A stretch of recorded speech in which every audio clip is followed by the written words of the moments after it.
Hey guys, so one of the challenges I had was with mounting this to the scooter just because it has a difficult stem system.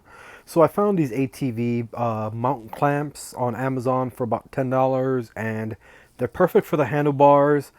I would say mount the L brackets onto these brackets first from the lights, and then attach the light once you have these fixed to your handlebars, if that makes sense. Just because they're gonna be uneven, and your i3 display or your throttle and all that might get in the way, which it did for me. So I had to do some work around. I had to put these on first using the L bracket, and then mounting the light to the bracket once they were mounted on the handlebars. It's very solid. These are aluminum, so they're very durable. And as you can see here, we are outside, and this is everything mounted. I would suggest, one personal tip is to get vibration free nuts. They're coarse nuts.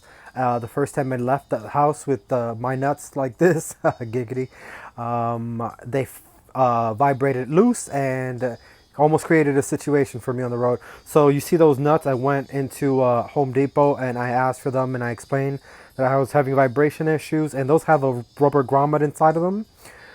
So they prevent the vibrations. And here we are, outside. Scooter's not turned on. Things are being powered by the talent cell.